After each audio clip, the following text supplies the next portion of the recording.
O Evangelho segundo o Espiritismo. Allan Kardec, capítulo 5. Esquecimento do passado. 11. É em vão que se objeta o esquecimento como um obstáculo, no sentido de que se possa aproveitar a experiência das existências anteriores.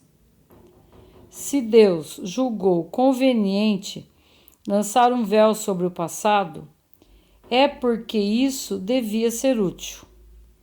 Com efeito, essa lembrança teria graves inconvenientes. Poderia, em certos casos, nos humilhar estranhamente ou exaltar o nosso orgulho e, por isso mesmo, entravar o nosso livre-arbítrio. Em todos os casos, traria uma perturbação inevitável nas relações sociais. O espírito renasce frequentemente no mesmo meio em que viveu e se acha em relação com as mesmas pessoas, a fim de reparar o mal que lhes fez.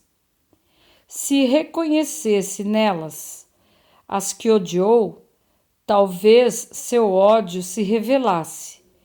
Em todos os casos, seria humilhado diante dos que houvesse ofendido. Deus nos deu, para o nosso adiantamento, justamente o que nos é necessário e pode nos bastar. A voz da consciência e nossas tendências instintivas e nos tira o que poderia nos prejudicar. Ao nascer, o homem traz o que adquiriu. Nasce como se fez. Cada existência é para ele um novo ponto de partida. Pouco lhe importa saber o que foi. Ele é punido porque fez o mal. E suas tendências más atuais são indício do que resta nele a corrigir, sendo nisso que deve concentrar sua atenção, porque do que está completamente corrigido não lhe resta nenhum traço. As boas resoluções que tomou são a voz da consciência, que o adverte do que é bem ou mal e lhe dá a força para resistir às más tentações. De resto, esse esquecimento não ocorre senão durante a vida corporal. Reentrando na vida espiritual, o espírito retoma as lembranças do passado. Isso não é, pois, senão uma interrupção momentânea, como a que ocorre na vida terrestre durante o sono, e que não impede de lembrar no dia seguinte o que se fez na véspera e nos dias precedentes. Não é apenas depois da morte que o espírito recobra as lembranças do passado. Pode-se dizer que não as perde jamais, porque a experiência prova que na encarnação, durante o sono do corpo, quando seus atos anteriores, quando o espírito goza de uma certa liberdade, o espírito tem consciência de seus atos anteriores. Ele sabe por que sofre e que sofre justamente. A lembrança não se apaga senão durante a vida exterior de relação. Mas a falta de uma lembrança precisa, que poderia lhe ser penosa e prejudicar suas relações sociais, ele aure novas forças. Nesses instantes de emancipação da alma, se sabe aproveitá-los. Motivo de resignação. 12.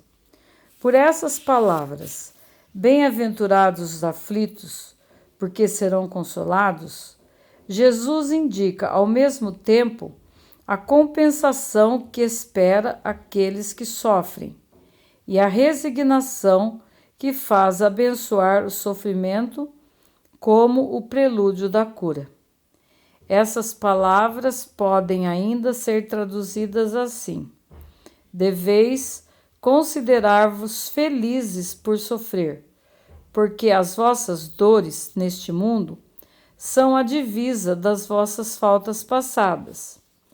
E essas dores, suportadas pacientemente sobre a terra, vos poupam séculos de sofrimento na vida futura.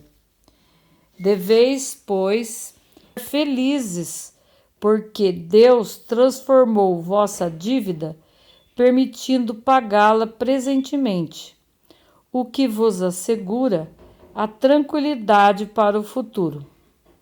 O homem que sofre é semelhante a um devedor, que deve uma grande quantia. A quem diz o seu credor: se me pagardes hoje, mesmo a 100ª parte da dívida, eu vos darei quitação de todo o resto, e sereis livre. Se não o fizerdes, eu vos perseguirei até que tenhais pago o último centavo. O devedor não seria mais venturoso, suportando toda sorte de privações, para se liberar pagando somente a 100ª parte do que deve? Ao invés de se lamentar do seu credor, não lhe agradeceria? Tal é o sentido destas palavras.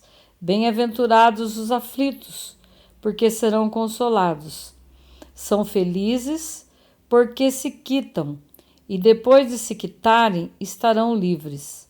Mas, se quitando-se inteiramente de um lado, endivida-se de outro, não se alcançará jamais a libertação.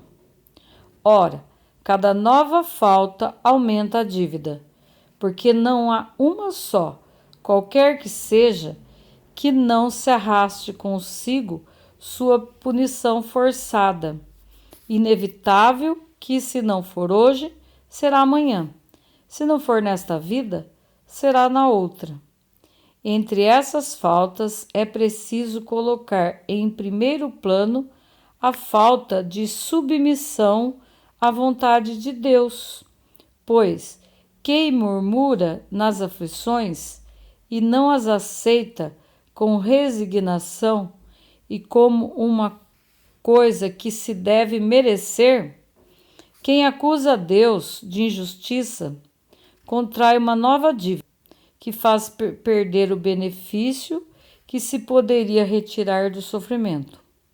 Por isso, seria preciso que se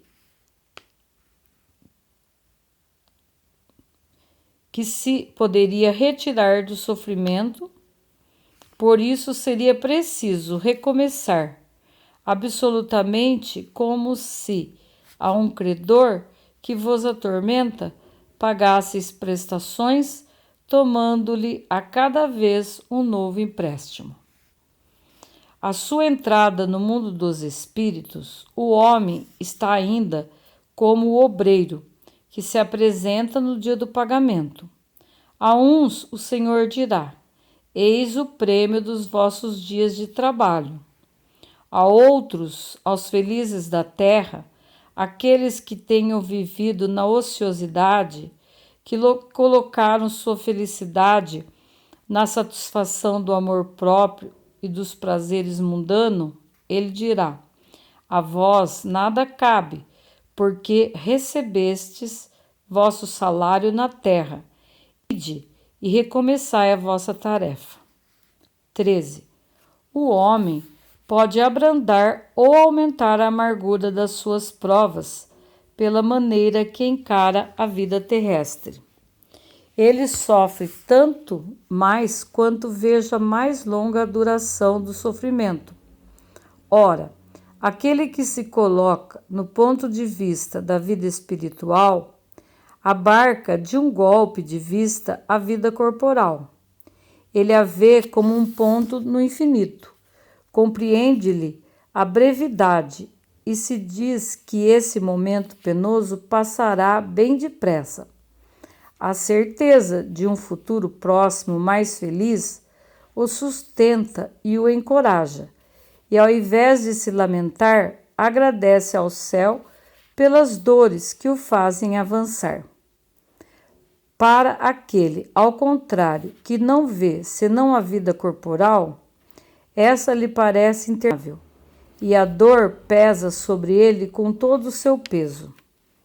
O resultado dessa maneira de encarar a vida é diminuir a importância das coisas deste mundo, de levar o homem a moderar seus desejos, a contentar-se com sua posição, sem invejar a dos outros, de atenuar a impressão moral dos reveses e das decepções que experimenta.